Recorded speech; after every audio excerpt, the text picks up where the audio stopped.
जय हिंद दोस्तों, शिक्षा पारकम में आपका बहुत बहुत स्वागत और अभिनंदन है। आइए मित्रों, जीके 2020 भाग 17 के अंतर्गत मिलकर के हम लोग एक बार फिर से चर्चा करते हैं। तो आज का पहला सवाल है, देवी अम्बा का संबंध किस नृत्य से है? तो देवी अम्बा का संबंध जो है ये भवाई नृत्य से है। किस नृत्य से है? भवाई नृत्य से। और भवाई नृत्य ये है कहाँ का? तो राजस्थान का है। भवाई नृत्य कहाँ का है? राजस्थान। देवी अम्बा का संबंध भवाई नृत्य, और ये भवाई नृत्य कहाँ का है? राजस्थान का। ये राजस्थान, ये एक स्टंट नृत्य है। ये जो है इसमें कलाबाजियाँ की जाती हैं और ये महिलाओं द्वारा किया जाता है। और इस नृत्य में प्रसिद्ध महिला जो है पुष्पा व्यास हैं। इस नृत्य को जो है चर्चित करने का जो है कार्य सबसे अधिक कौन किया? तो पुष्पा व्यास। तो हम लोग क्या सीखे? देवी अम्बा का संबंध किससे है? भवाई नृत्य। भवाई नृत्य कहाँ है प्रचलित है? तो राजस्थान में है। और इसकी जो है प्रसिद्ध नृत्य करने वाली कौन है? तो पुष्पा व्यास। ओके, अगला सवाल देखते हैं, कॉनकैफ गोल्ड कप का संबंध किससे है? तो कॉनकैफ गोल्ड कप का संबंध जो है फुटबॉल से है। कॉनकैफ गोल्ड कप का संबंध फुटबॉल से है। ओके, साथ ही हम ये भी याद करेंगे जैसे मर्डेका कप, डूरंड कप, संतोष ट्रॉफी।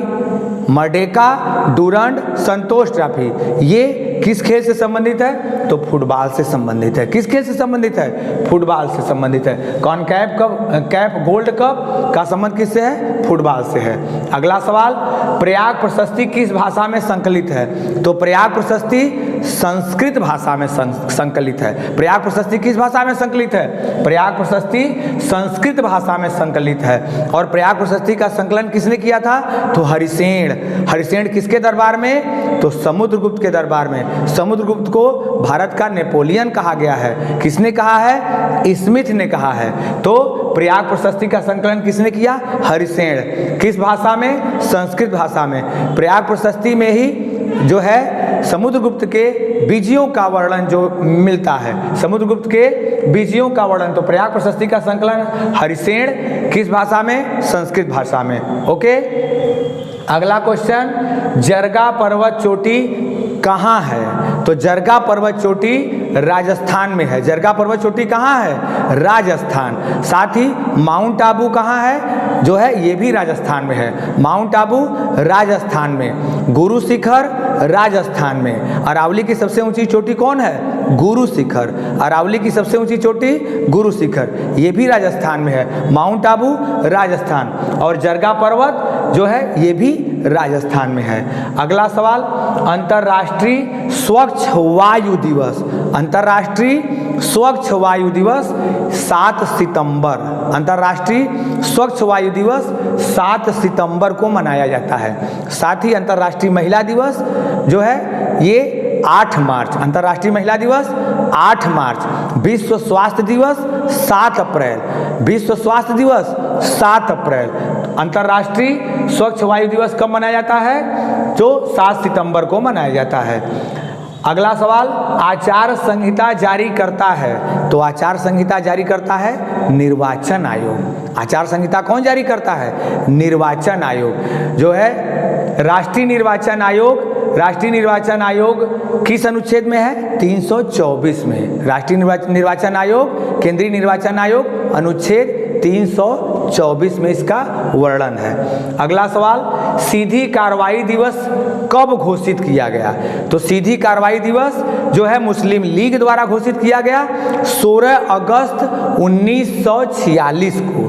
16 अगस्त 1946 को सीधी कार्रवाई दिवस घोषित किया गया। मुस्लिम लीग ने इसको घोषित किया था और इसके कारण कलकत्ता में दंगे हुए थे, हिंदू मुस्लिम दंगे हुए। ओके, तो सीधी कार्रवाई दिवस 16 अगस्त 1946 को किसके द्वारा? मुस्लिम लीग के द्वारा घोषित किया गया था। भारत पर अरब आक्रमण का नेतृत्व मोहम्मद बिन कासिम ने किया था। भारत पर अरब आक्रमण का नेतृत्व, प्रथम अरब आक्रमण जो है का नेतृत्व किसने किया था? मोहम्मद बिन कासिम।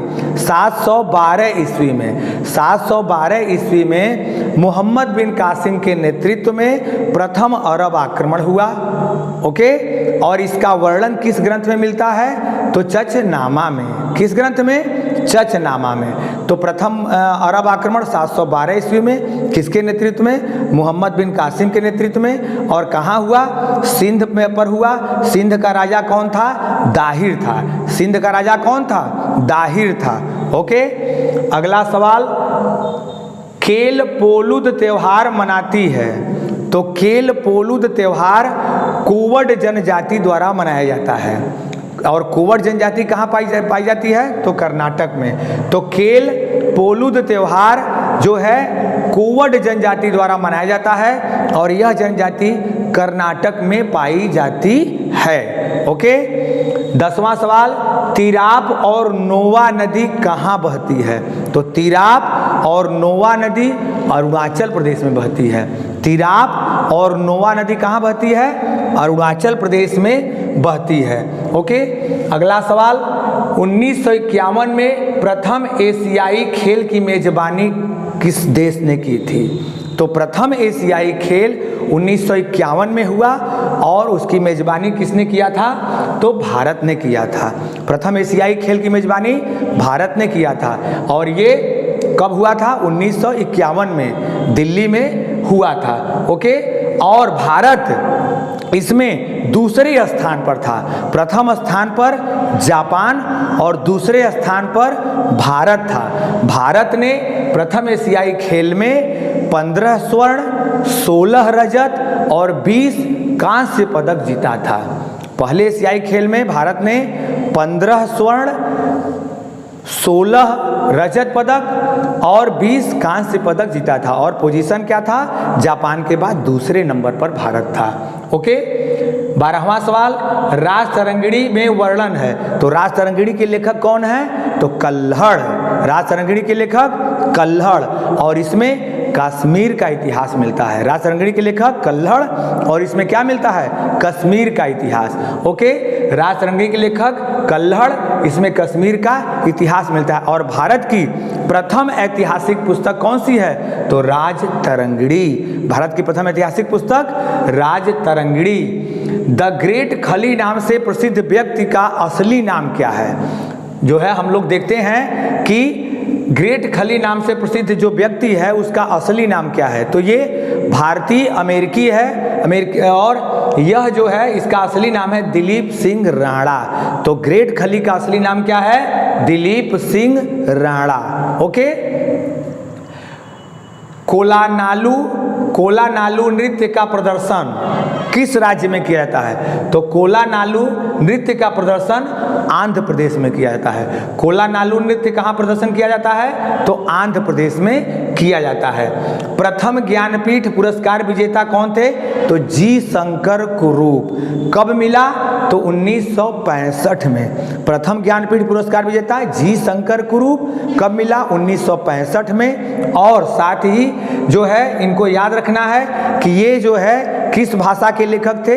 मलयालम भाषा के। किस भाषा के? मलयालम। तो प्रथम ज्ञानपीठ पुरस्कार जो है जी शंकर कुरूप को मिला 1965 में। साथ ही ज्ञानपीठ पुरस्कार में कितने रुपए दिए जाते हैं? तो ज्ञानपीठ पुरस्कार में 11 लाख रुपए दिए जाते हैं। साथ ही प्रशस्ति पत्र और जो है सरस्वती वाग्देवी की एक मूर्ति दी जाती है। सरस्वती की एक प्रतिमा साथ में दी जाती है।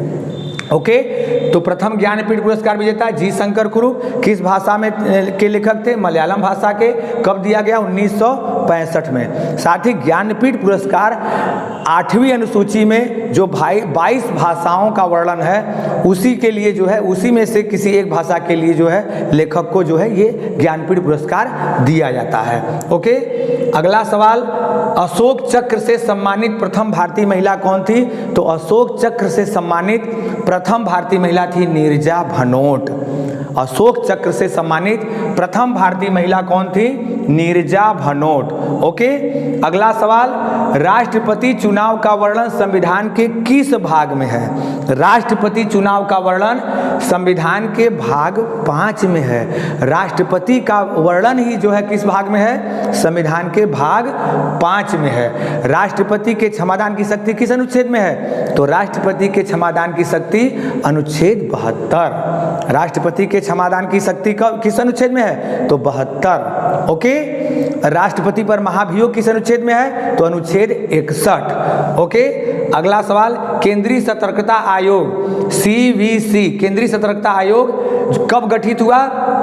तो फरवरी 1964 में। केंद्रीय सतर्कता आयोग का गठन फरवरी 1964 में हुआ। किस समिति के रिपोर्ट पर? तो संथानम समिति के रिपोर्ट पर। किस समिति के सिफारिश पर? तो संथानम समिति के सिफारिश पर केंद्रीय सतर्कता आयोग का गठन फरवरी 1964 में हुआ था। प्रश्न पूछने, बजट पर बहस करने का अधिकार 1892 के अधिनियम द्वारा दिया गया। भारतीयों को बजट पर प्रश्न पूछने का अधिकार, चर्चा करने का अधिकार किस अधिनियम द्वारा दिया गया? तो 1892 के अधिनियम द्वारा भारतीयों को प्रश्न पूछने का, बजट पर चर्चा करने का अधिकार दिया गया। ओके। अगला सवाल, मत देने का अधिकार, वोट देने का अधिकार कैसा अधिकार है? तो यह वैधानिक अधिकार है। कैसा अधिकार है? एक वैधानिक या कानूनी अधिकार है। मत देने का अधिकार, वोट देने का अधिकार कैसा अधिकार है? तो वैधानिक अधिकार है। तो ये जो है GK 2020 श्रृंखला का भाग 17 था मित्रों। और मैं उम्मीद करता हूँ कि आपको ये वीडियो पसंद आया होगा और आप इसको जो है अधिक से अधिक शेयर करिए मित्रों, यही मेरी आपसे गुजारिश है। और इसका स्क्रीनशॉट ले लीजिए, धन्यवाद।